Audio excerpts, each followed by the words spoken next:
We're back at Gurston Down for the British Championship runoff action. As usual, there are 2-point scoring opportunities during the meeting, so let's catch some of the high-speed action. Currently lying 10th overall in the championship, 2-litre class winner Paul Hames did well to make the cut for the opening runoff on a hill where the big V8s make most of the running. 11th place meant that he didn't make it into the points, and he missed the cut for the second shootout later in the day, but Hames managed to hang on to his championship position. The reigning Gurston Down Top 10 Challenge title holder, Dave Gardner, is the man to beat in club events at his local hill. But this is the first time he's been up against the British Championship big guns. He did well to qualify for the second runoff of the day and is now somewhat elderly Pilbeam MP58. Tom New is really coming to grips now with the Gould Judd V8, and an all-action attack on the hill during the opening runoff netted 6th place. But wrestling the car through carousel on the second stanza, he knocked off the fuel pump switch, and there are no second chances. After developing the system over the last couple of meetings, Roger and Scott Moran's new traction control setup is starting to work well for them. Here's Roger now, and running first in each of the 2 runoffs, he's able to establish the optimum settings for Scott. It's particularly effective at carousel, and Roger slots in a couple of useful midfield placings in the Nicholson McLaren powered Gould V8. Buoyed by his success at Harewood, Paul Ranson is really starting to fly now. Down into hollow, he attacks the left-hander at well over 130 miles an hour. The Gould that he shares with Martin Groves is running a new paddle gear shift system for the first time this weekend, and Ranson's clearly at home with it. Qualifying in 3rd place for each runoff, he takes a 4th and a 3rd place when it counts for points. Alistair Crawford's ex-David Grace Gould GR37 was the very first of the carbon tub cars to be built by David and Sean Gould at their Newbury base. Based on a Formula 3 Ralt RT37 tub, the car now runs a Connaught-built ex-Formula 1 Judd CV, and while the general level of technology is not quite up to that of the latest Gould models, Crawford is having one of his best seasons yet in the car. In the points at Barbon a couple of weeks ago, he blasts up towards the finish line on the way to scoring in both runoffs here at Gurston too. We saw Oliver Tomlin debut his new Pilbeam Judd at Harewood. Here at Gurston, conditions are much more suitable for coming to terms with the 600 horsepower V8, and Ollie makes the best of them as he blasts into hollow at 128 miles an hour. He's certainly going to be a man to watch in 2009, although impending fatherhood may just put the brakes on an all-out championship assault, at least for the time being. Meanwhile, he's delighted to get the MP97 into the points for the first time on only his second outing in the car. Now Rob Turnbull smokes the potent Gould Cosworth off the line. It's been something of a character-building season for the Midlanders so far, with a variety of mechanical and electrical problems. The Gould ran like a train in the opening runoff until problems struck his paddle gear shift and he finished out of the points. But second time up, all is well, and the relieved Turnbull grabs 3 points for 8th place. Desperate to claw back up the championship table, Derek Young gets the biofuel Gould into the points each time, but gear shift problems still dog the car. Chris Merrick though is going great guns. Scything through the finish beam each time at around 150 miles an hour, he now has Trevor Willis on his tail in the championship standings, but he's equal to the task, finishing a strong 3rd in the opening runoff. But it only took a missed gear shift in the second stanza to let Willis through, and Merrick had to settle for 5th place. Trevor Willis's horsepower deficit compared to the big V8s is rarely more of a disadvantage than here at Gurston. But as always, the OMS driver makes of it in sheer determination. He might be down in speed through hollow, but he's back on the pace by the carousel split. Using all the road through the tight centre section, he inevitably loses out on the long drag over Burke's Rise to the finish, but still finds enough pace to take a fine 4th place in the closing runoff. So now it's just down to the big 2, Groves and Moran. Martin Groves has already taken the win from his rival in the opening runoff. This is his bid to make it 2 in a row as he heads down the hill into hollow. But just out of our side, he has a big moment at the left-hander. He recovers in a flash, but can he make the time up? Devastatingly quick into carousel, the former triple champion is a couple of tenths down on his previous split time, but he's still on the pace. Planting the right foot for the charge over Burke's Rise, Groves heads for the line. Both he and Moran have already broken the 26-second barrier today, and now Groves does it again. 25.95 takes the lead. Now it's all down to Scott Moran. Like Groves, he too has a paddle gear shift this year, but he also has the advantage of this new traction control system. It certainly works off the line with the best launch of the day. Down into hollow, and he's faster than Groves by just 1 mile an hour and without any mistakes. Scott knows he can find an improvement at carousel, and this looks good into the uphill right-hander. At the split he's 0.2 of a second up. Can he keep it all together over the final stage of the climb? That's quick out of the hairpin, and the traction's working overtime out of Ashes. Up over the rise, and 25.94 takes the win by just 1/100th of a second. Well, fantastic end to the event here. 100th of a second victory in the second runoff for Scott Moran. Pretty good one for you. Yeah, it was a bit of a lucky one, I think.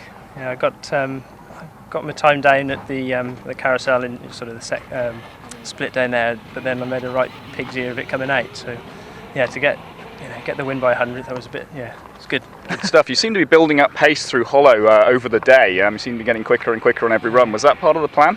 Yeah, it's one of the places I know I should be later on the brakes into carousel.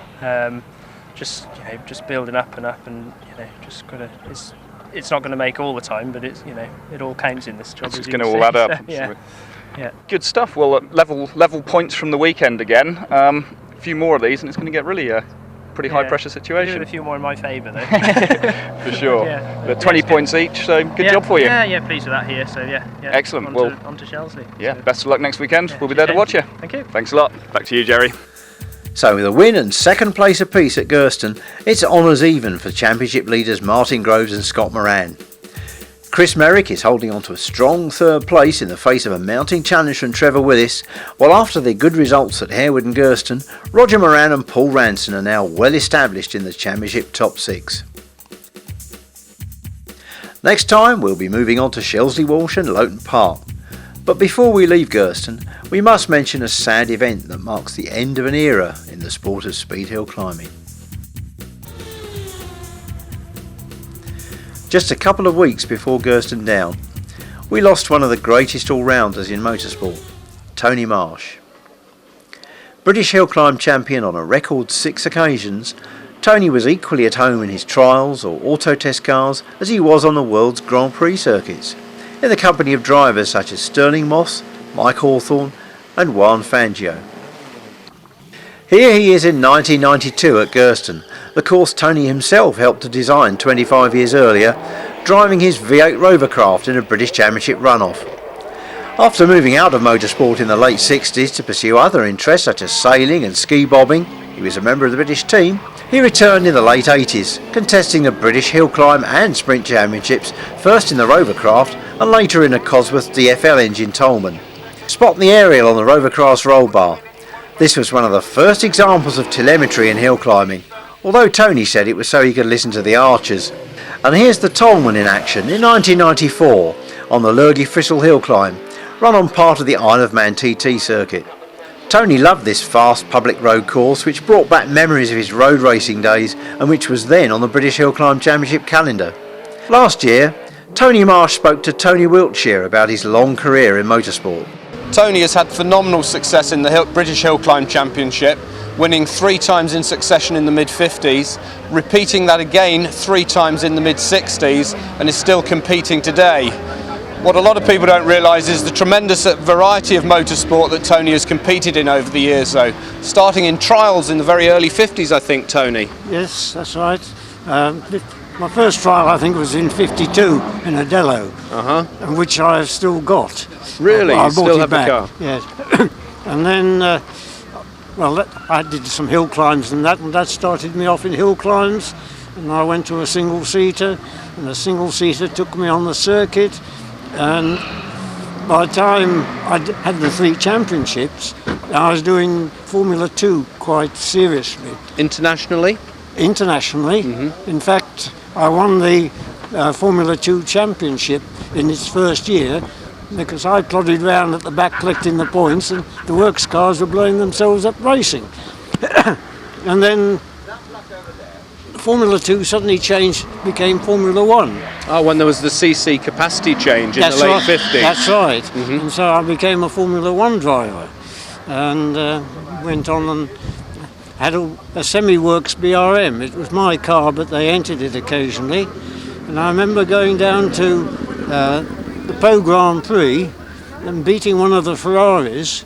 And do you know, I hadn't got a spare wheel, Really? and that was a work century. Let alone a team of mechanics then, you didn't have a spare No, wheel. no. So the peer group of drivers that you were competing against then were some real household names from that era, I guess. Oh, well, yes. I was very privileged, I think, to have raced at the Nürburgring when Fangio had his epic drive. Uh-huh. And I was in the Formula 2 category, making up the numbers at the back. So, yes, Fangio and Musso and Collins and Stirling Moss, Hawthorne. Fantastic I was days. there with them. Fantastic memories, I should think. Yeah. Now, when you came back to hill climbing in the mid-60s, you built your own marsh special for that, which is a four-wheel drive setup. Lots of innovation and a lot of your own design concept there, as I recall. That's right. It was all laid out on the garage floor, a few white chalk marks, put some tubes on the floor and sit in it, and gradually it grew. And then it started off as a two-wheel drive car and was developed via the American Buick engine. And then finally I added four-wheel drive with a longer chassis, just because I was frightened that the Ferguson was going to spoil my second hat trick. Right, okay. So that's how that came about. So you won that championship 65, 66, 67 Yeah. consecutively. Exactly So- 10 years after the first one. Right. And the four-wheel drive setup last one. was the last one in Yeah. 67. Yeah, And that's the format that the car's still in today, and you That's still right. own it these days. yes. I'm driving it next week at Wiscombe. Really? Yes. Oh, that'll be great. In the invitation class, I guess. Now, I also understand it's your birthday today. Well, yes. Are you going to tell us how old you are?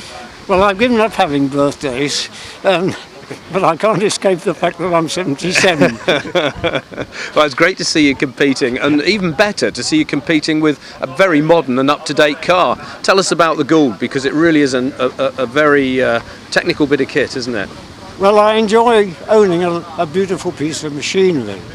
I enjoy driving it, of course, except I can't do justice to it. I should be Simon's age, really. Then I might get the best out of it.